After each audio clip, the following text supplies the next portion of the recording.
2025년 9월 29일 도널드 트럼프 대통령이 가자 지구를 위한 평화 협정을 발표합니다. 이 협정은 이스라엘과 팔레스타인뿐만 아니라 전 세계 수십 개 국가가 참여하는 것입니다. 지구상에서 가장 혼란스러운 지역 중 한 곳에 지속적인 평화를 약속하는 다국적 협정입니다. 그저 또 하나의 정치 뉴스처럼 보이시나요? 하지만 그때 전 세계의 성경 예언학자들은 등골이 오싹해지는 것을 느낍니다. 왜일까요? 사용된 언어, 협정의 구조, 많은 국가들의 참여, 이 모든 것이 특정한 예언을 불안할 정도로 메아리치기 때문입니다. 바로 다니엘서 9장 27절입니다. 그리스도의 재림 전 마지막 7년을 시작하는 그 언약 말입니다. 우리는 이 고대 예언의 문자적 성취를 목격하고 있는 것일까요? 아니면 예언적 리허설, 최종 사건을 위한 준비를 보고 있는 것일까요? 오늘 우리는 균형감, 분별력, 그리고 시대의 징조를 향한 활짝 열린 눈으로 이 분석에 깊이 빠져들 것입니다. 장면을 상상해 보십시오. 2025년 9월 29일입니다. 세계는 여전히 장기간의 분쟁, 불안정한 경제, 끝날 것 같지 않은 긴장 상태의 수년을 처리하고 있었습니다. 그런데 전 세계로 중계된 발표에서 도널드 트럼프가 누구도 그렇게 빨리 보리라 예상하지 못했던 것을 제시합니다. 가자 지구를 위한 포괄적인 평화 협정입니다. 하지만 이것은 실패할 운명의 또 다른 외교적 시도가 아니었습니다. 아닙니다. 이것은 달랐습니다. 근본적으로 달랐습니다. 제안된 협정은 외교관들과 정치 분석가들을 경악하게 만드는 요소들을 담고 있었습니다.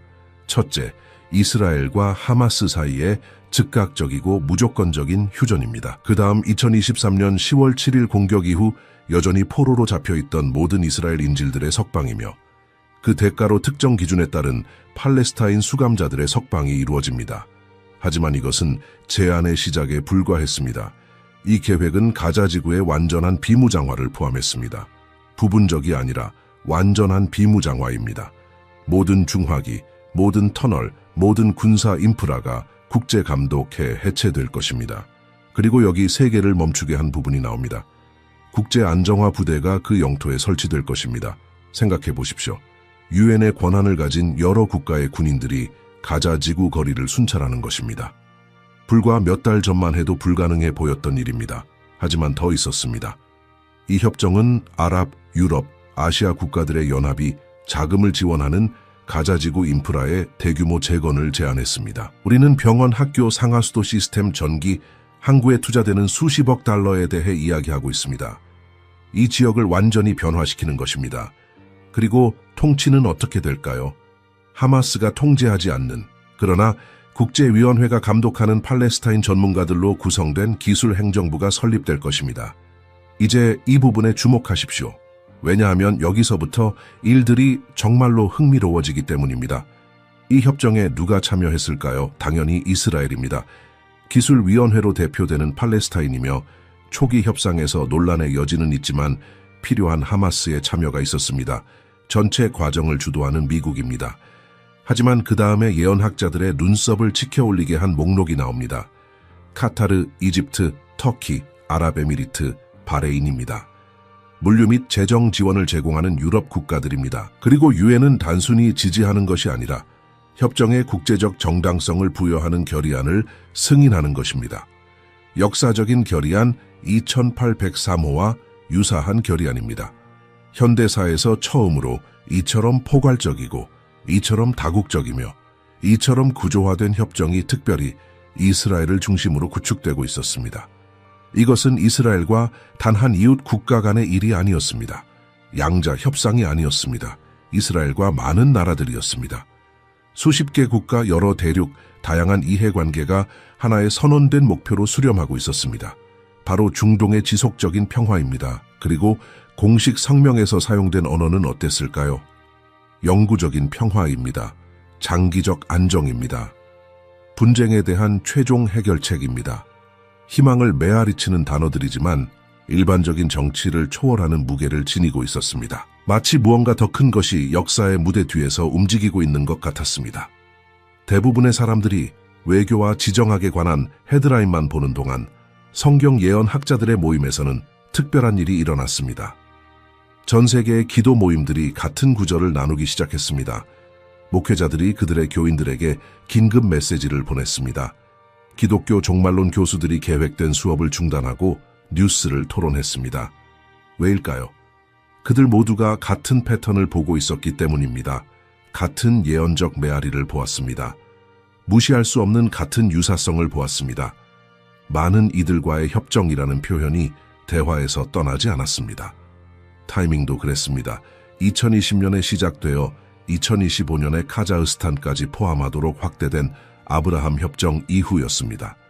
성경이 말세 사건의 절대적 중심에 놓는 지역에서의 평화 약속이었습니다. 그리고 무엇보다도 이 협정이 폐쇄된 방에 있는 두 지도자 사이의 것이 아니라 수십 개 국가를 포함하는 글로벌 구조였으며 모두 이스라엘에 초점을 맞추고 있었다는 사실입니다. 이제 여러분은 이렇게 생각하고 계실지 모릅니다. 하지만 평화협정은 항상 일어나잖아요. 이것이 뭐가 그렇게 특별한가요? 그리고 그것이 바로 물어봐야 할 정확한 질문입니다. 왜냐하면 답은 협정 자체에만 있는 것이 아니라 2500년 전에 성경이 끝의 시작을 표시할 매우 구체적인 언약에 대해 예언한 것에 있기 때문입니다. 하지만 이 협정에서 정확히 무엇이 예언을 지켜보는 이들의 심장을 더 빠르게 뛰게 만들었을까요? 이것을 이해하기 위해 우리는 성경을 펼치고 전체 성경에서 가장 논쟁적이고 가장 연구되고 가장 중요한 예언 중 하나를 살펴봐야 합니다. 그리고 바로 그곳으로 지금 가려고 합니다. 함께 성경을 펼쳐봅시다. 다니엘서 9장입니다. 이 장은 전체 성경에서 가장 특별하고 정확한 예언 중 하나를 담고 있습니다. 바로 71회의 예언입니다. 다니엘은 기도하고 있었으며 이스라엘의 죄를 고백하고 바빌론 포로 생활이 언제 끝날지 이해하려고 했습니다. 그러자 천사 가브리엘이 다니엘의 질문을 완전히 초월하는 계시를 가지고 나타납니다. 그것은 단순히 포로 생활에서의 귀환에 관한 것이 아니라 메시아의 오심과 그 이후까지 이스라엘의 전체 미래 역사에 관한 것이었습니다. 24절에서 27절까지 가브리엘은 71회를 묘사합니다. 문자적으로 7일의 주간이 아니라 년의 주간입니다. 즉, 총 490년입니다. 이 예언적 주간들은 특정 기간으로 나뉘었습니다. 7일에, 그 다음 62일에, 그리고 마지막으로 마지막 한 일회입니다. 학자들은 처음 69일회가 예루살렘 재건 명령부터 그리스도의 초림까지 성취되었다고 확인합니다. 하지만 마지막 주간 전에 강역 구간이 있습니다. 다니엘의 70번째 주간 전에 말입니다. 그리고 이 마지막 주간, 이 마지막 7년의 모든 것이 변합니다. 다니엘서 9장 27절의 정확한 말씀을 들어보십시오. 그가 한 일해 동안 많은 사람들과 언약을 굳게 맺고 그 일해의 절반에 제사와 예물을 금지할 것이며 가증한 것들의 날개 위에 황폐하게 하는 자가 올 것이며 이미 정한 종말까지 진노가 그에게 쏟아지리라. 전통적인 기독교 해석은 이 지도자를 적그리스도로 확인합니다. 데살로니가후서 2장에서 언급된 불법의 사람, 요한계시록 13장에서 바다에서 올라오는 짐승입니다.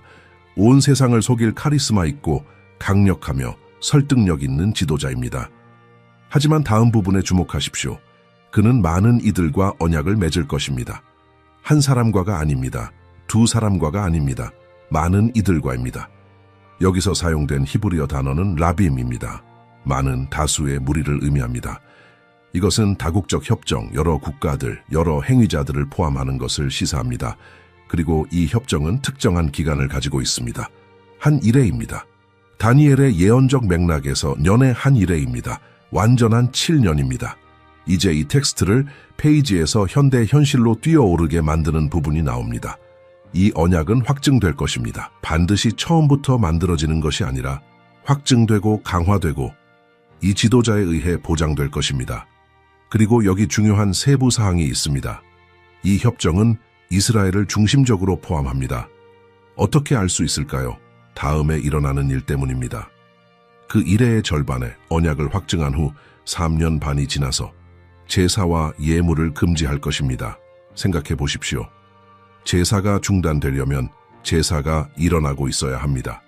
이것은 이 70번째 주간의 시작에 유대인 제사 제도가 회복될 것임을 의미합니다.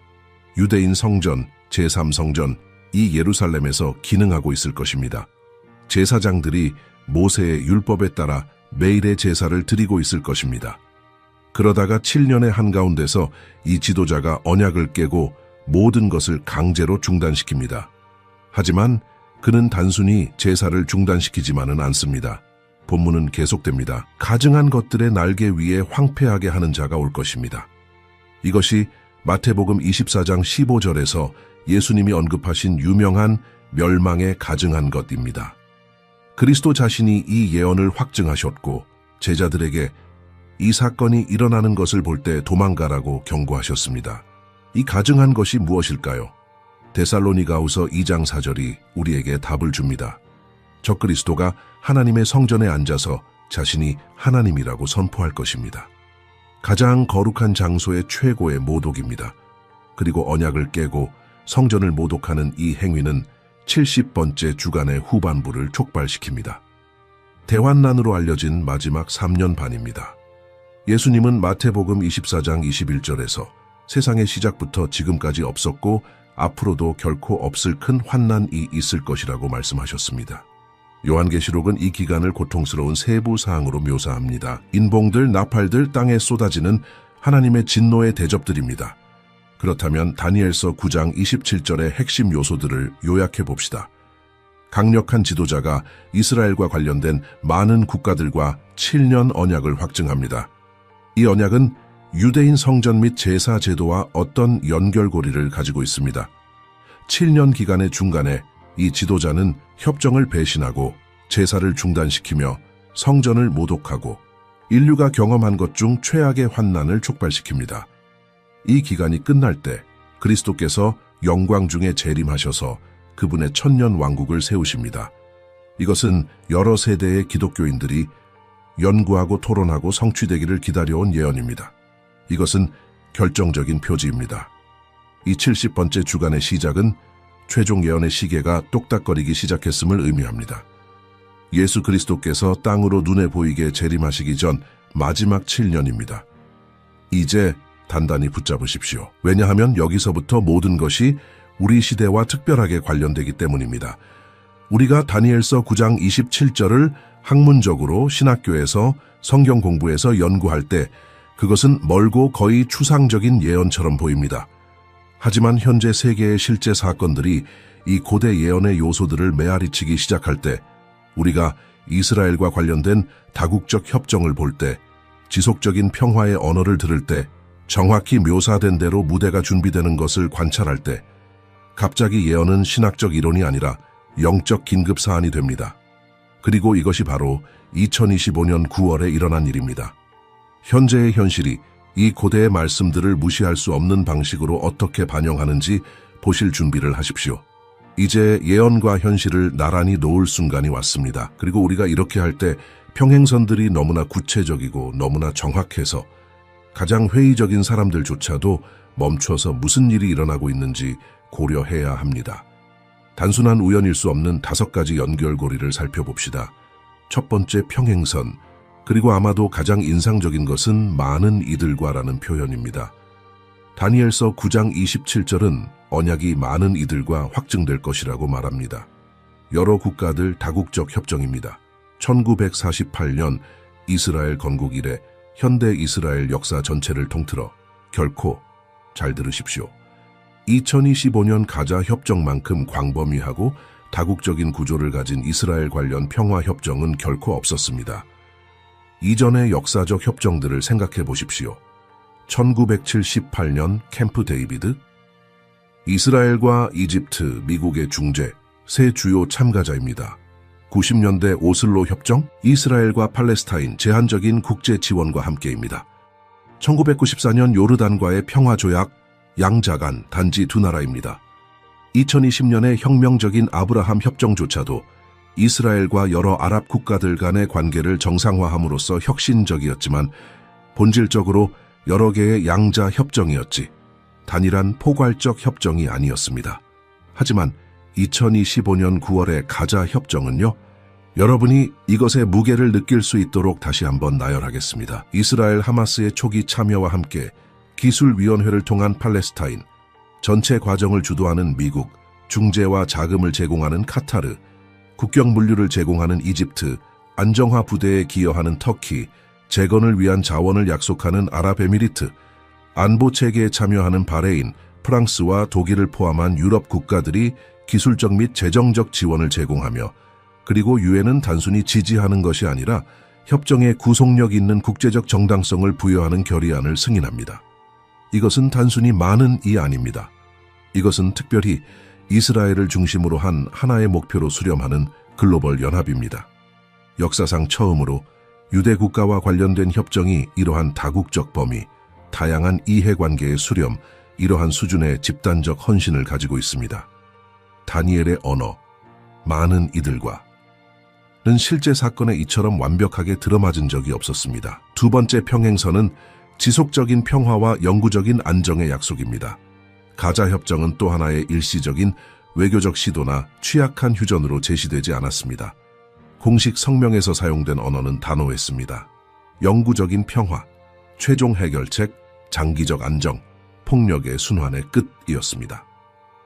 끝없는 분쟁으로 트라우마를 입은 세계가 마침내 지구상에서 가장 혼란스러운 지역에 대해 글로벌 지도자들로부터 이러한 말들을 듣는 것을 상상해 보십시오. 그리고 여기 예언적 연결고리가 있습니다. 다니엘서 9장 27절은 정확히 그것을 약속하는 언약을 묘사합니다. 겉보기에 지속적인 해결책, 가장 회의적인 사람들조차도 마침내 평화가 도래했다고 확신시키는 협정입니다. 하지만 성경은 이 평화가 환상적이며 폭풍 전의 고요함이라고 경고합니다. 언약은 깨질 것이고 거짓 평화는 붕괴될 것이며 갑작스러운 파괴가 올 것입니다. 하지만 처음에는 그 약속이 온 세상이 안도의 숨을 쉴 만큼 충분히 설득력이 있을 것입니다. 세 번째 평행선은 장기적 체계를 시사하는 여러 단계의 구조입니다. 가자 협정은 한 오후에 서명된 단순한 문서가 아니었습니다. 그것은 단계별로 나뉜 복잡한 계획이었습니다. 즉각적인 휴전과 인질 석방을 포함하는 1단계, 점진적 비무장화를 포함하는 2단계, 국제 부대 설치를 포함하는 3단계, 대규모 재건 시작을 포함하는 4단계, 팔레스타인 기술 통치로의 전환을 포함하는 5단계입니다. 협정이 7년을 명시적으로 지정하지는 않았지만 단계적 구조와 제한된 재건의 규모는 몇 달이 아닌 몇 년 단위로 측정되는 장기적 헌신을 시사했습니다. 다니엘서 9장 27절은 정확한 기간을 명시합니다. 한일에 7년입니다. 여기서 우리는 신중하고 정직해야 합니다. 현재 협정은 이 특정 기간을 언급하지 않습니다. 이것은 평행선이 완벽하지 않은 지점입니다. 하지만 흥미로운 것은 완전히 구현되기 위해 자연스럽게 수년이 필요한 단계적 구조가 미래의 특정 기간으로 쉽게 적응되거나 확증될 수 있는 모델을 만들고 있다는 점입니다.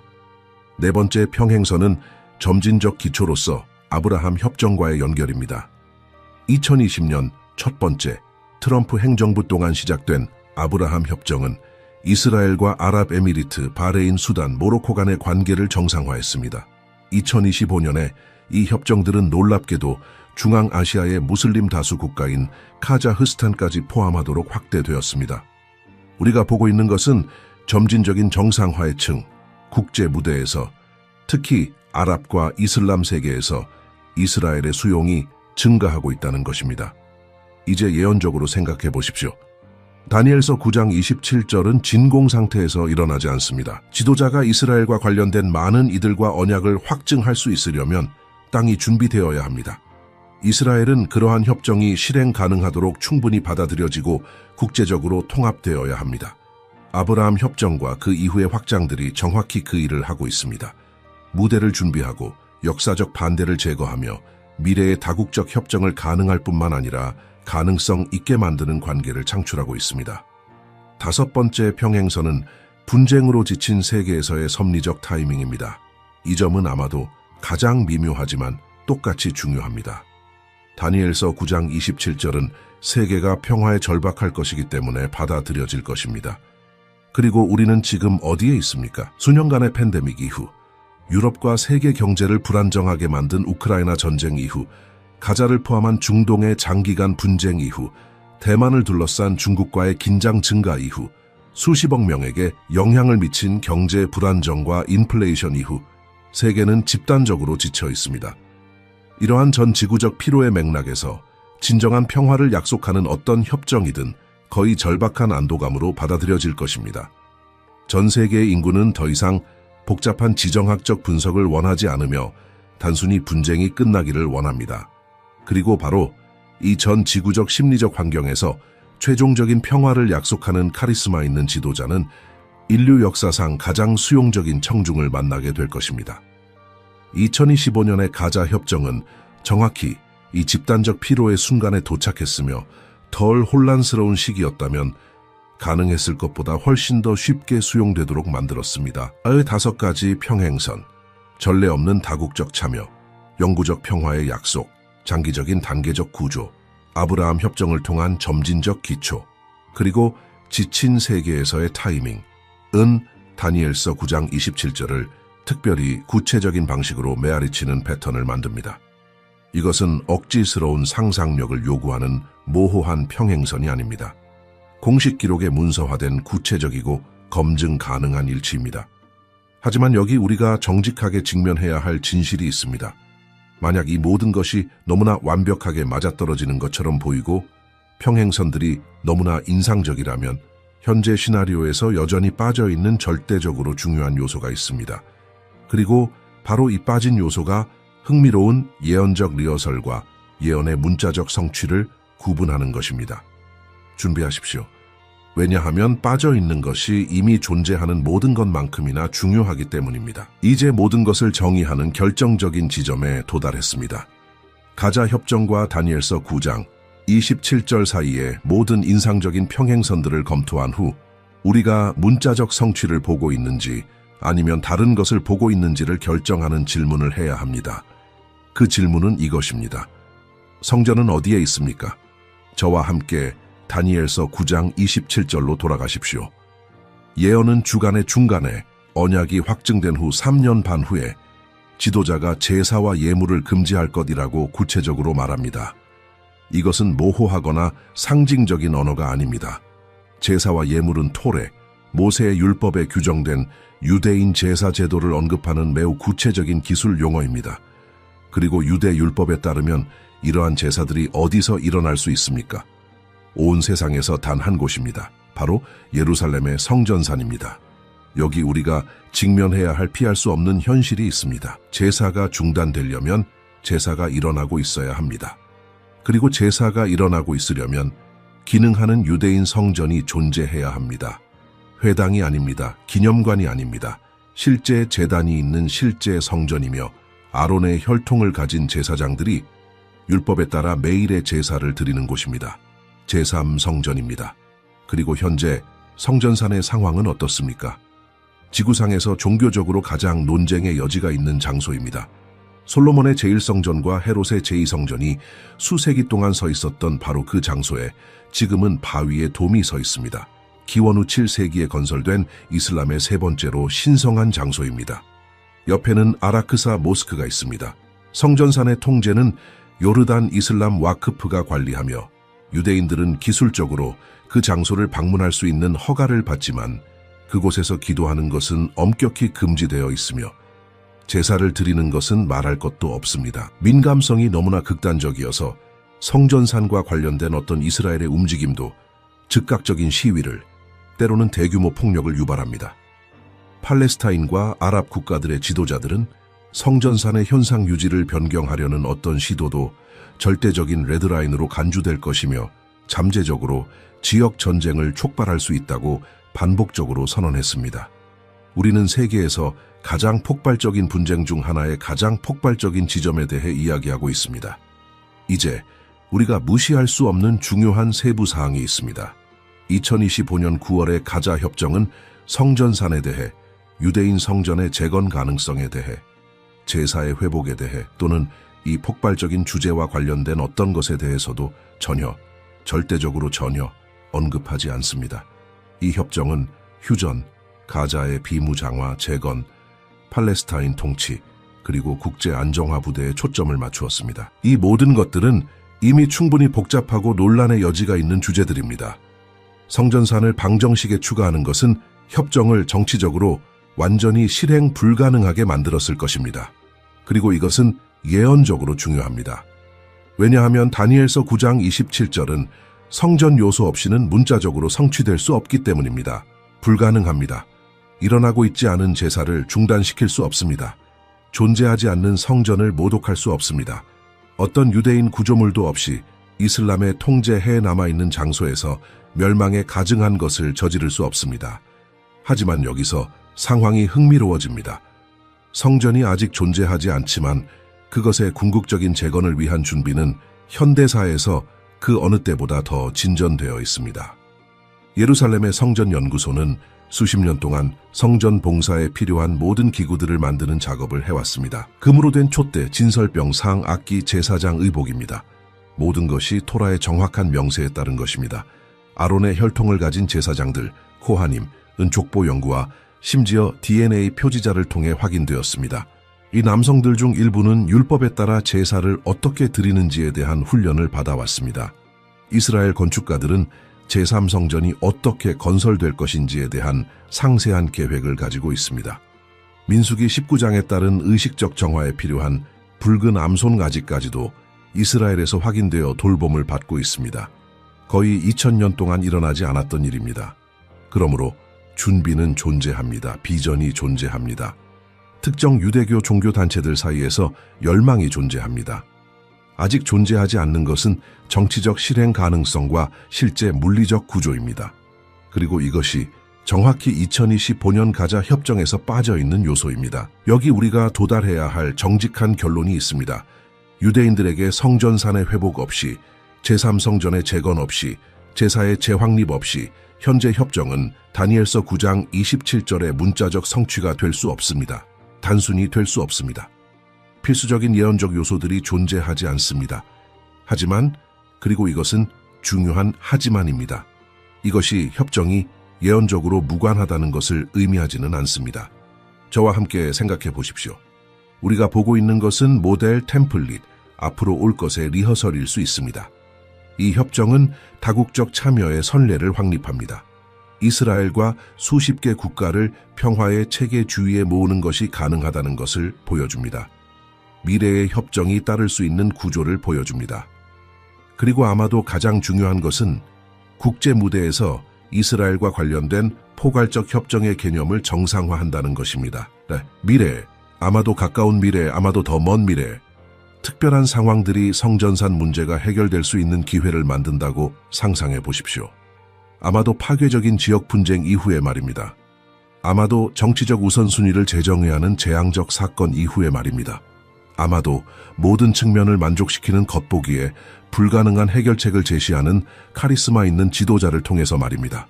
이 미래 시나리오에서 모델은 이미 존재합니다. 2025년 가자 협정이 선례, 구조, 외교적 어휘를 확립했을 것입니다. 이 미래 협정은 처음부터 발명될 필요가 없을 것입니다. 그것은 단순히 이미 확립된 체계를 확증하고 확장할 것입니다. 그리고 여기 다니엘이 사용하는 용어가 있습니다. 언약을 확증할 것입니다. 반드시 완전히 새로운 언약을 만들지는 않지만 기존 협정을 확증하고 강화하고 보장할 것입니다. 아마도 빠져있던 중요한 요소를 추가하면서 말입니다. 바로 유대인 성전의 재건과 제사의 회복에 대한 허가입니다. 많은 이들이 우리가 이미 본 인상적인 평행선들에만 초점을 맞추는 동안 진정한 예언적 열쇠는 우리가 아직 보지 못한 것에 있습니다. 하지만 우리는 그것이 준비되고 있는 것을 봅니다. 성전은 아직 그곳에 없지만 2000년 만에 처음으로 그것이 있을 수 있다는 것이 생각 가능합니다. 준비는 완료되었습니다. 대중의 인식이 증가하고 있습니다. 정치적 무대는 이 가자 협정과 같은 협정들을 통해 준비되고 있습니다. 조각들이 체스판 위에 놓이고 있습니다. 현재 협정에서 성전 요소의 부재는 결정적입니다. 이것은 우리가 아직 다니엘의 70번째 주간에 있지 않다는 것을 말해줍니다. 하지만 다른 모든 요소들의 존재는 우리가 그 어느 때보다 더 가까이 있다는 것을 말해줍니다. 그리고 이것은 우리를 또 다른 예언으로 이끕니다. 똑같이 불안하게 만드는, 세계가 마침내 그토록 갈망하는 말을 들을 때 정확히 무엇이 일어나는지를 설명하는 예언입니다. 바로 평화와 안전입니다. 우리가 관찰하고 있는 것과 무서울 정도로 연결되는 또 다른 예언이 있습니다. 그리고 이 예언은 다니엘에게서 나온 것이 아니라 데살로니가 교회에 편지를 쓴 사도 바울에게서 나온 것입니다. 데살로니가전서 5장 3절입니다. 각 단어가 흡수될 수 있도록 천천히 읽어보겠습니다. 그들이 평화와 안전을 말할 그때에 임신한 여자에게 해산의 고통이 이름같이 멸망이 갑자기 그들에게 이르리니 결코 피하지 못하리라. 이 협정은 이 지역에 지속적인 평화와 영구적인 안전을 가져옵니다. 마침내 우리는 양측의 시민들에게 평화와 안전을 제공할 수 있습니다. 세계는 너무나 많은 고통 후에 평화와 안전을 누릴 자격이 있습니다. 바울의 예언의 정확한 단어들이 세계 지도자들, 외교관들, 그리고 언론 매체에 의해 반복되고 있습니다. 하지만 바울은 인간의 평화협정에 대한 중립적인 관찰을 하고 있는 것이 아닙니다. 그는 주의 날, 종말의 사건들을 앞둔 기간에 대한 심각한 예언적 경고를 하고 있습니다.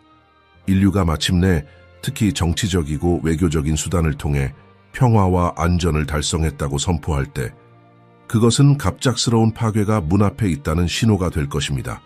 점진적이지 않습니다. 예측 가능하지 않습니다. 갑작스럽게 예기치 않게 시작되어 불가피하게 강화되는 해산의 고통과 같습니다. 이제 이것을 다니엘서 9장 27절과 연결해 봅시다. 많은 이들과의 언약은 명백한 함정으로 제시되지 않습니다. 공개적으로 나는 여러분 모두를 속일 것입니다 라고 말하는 악의적인 지도자가 아닙니다.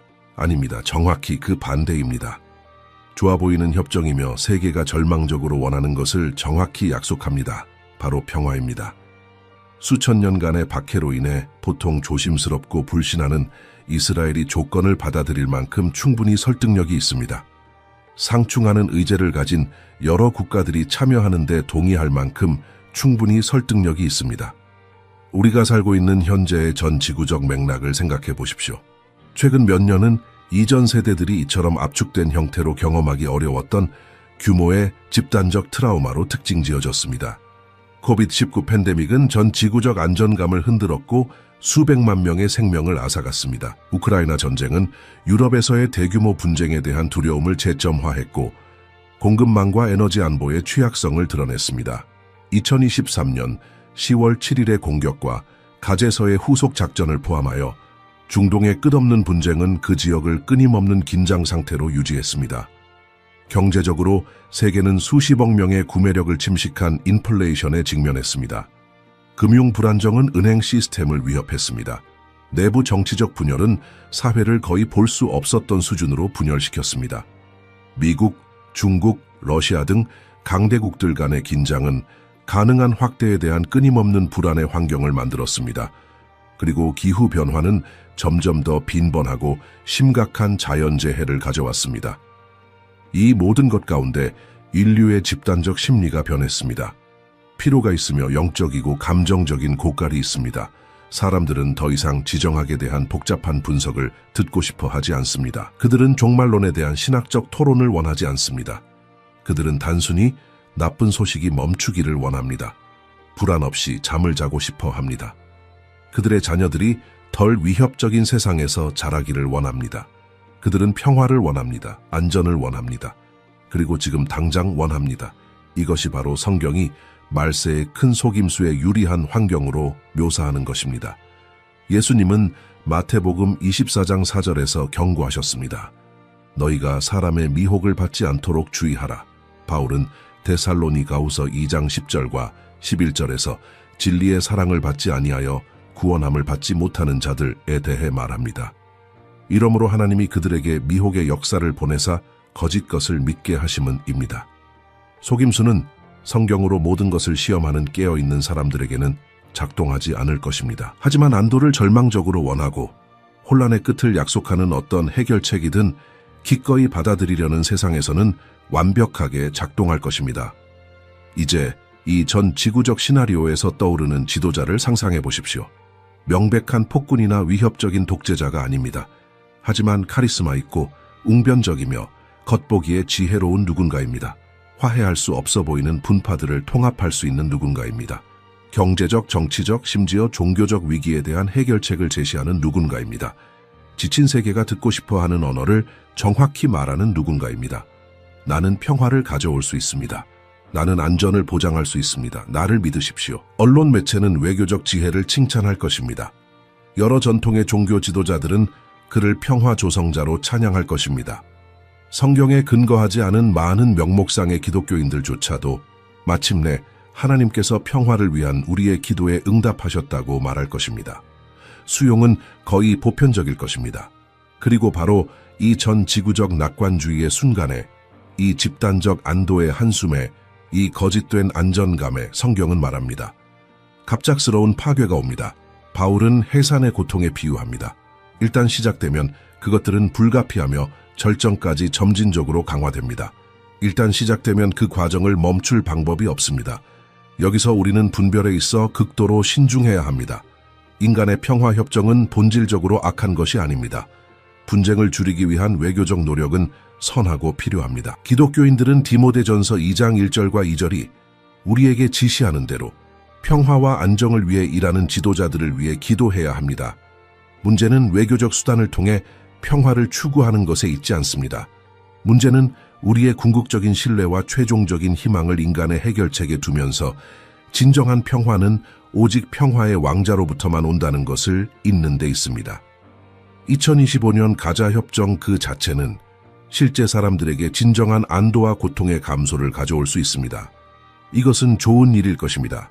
하지만 이 협정이나 유사한 미래의 협정이 세계가 절대적인 신뢰를 두는 기초가 된다면, 인류가 마침내 정치적 지혜를 통해 가장 다루기 힘든 문제들을 해결했다는 상징이 된다면, 그렇다면 우리는 위험한 예언적 영역을 밟고 있는 것입니다.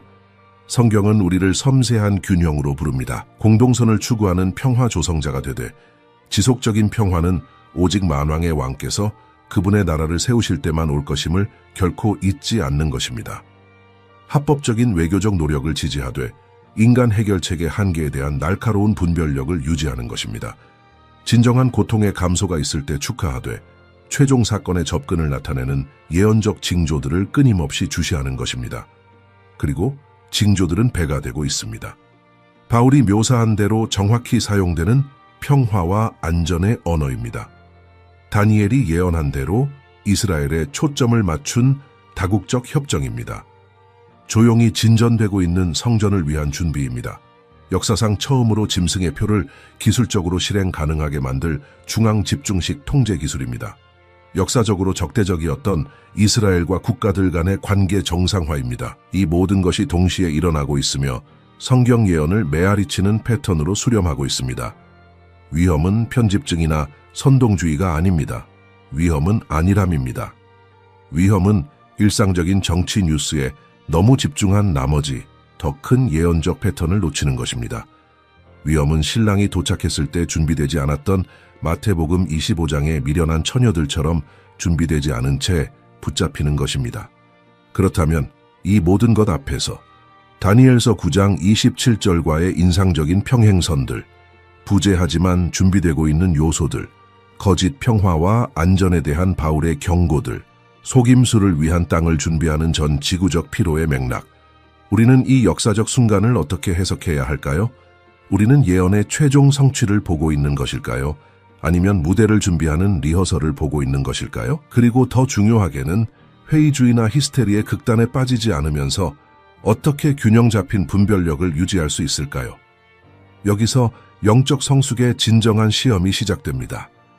우리는 특별한 날들에 살고 있습니다. 현대사에서 처음으로 세계 무대의 실제 사건들이 무시할 수 없는 구체성으로 고대 성경 예언들을 메아리칩니다.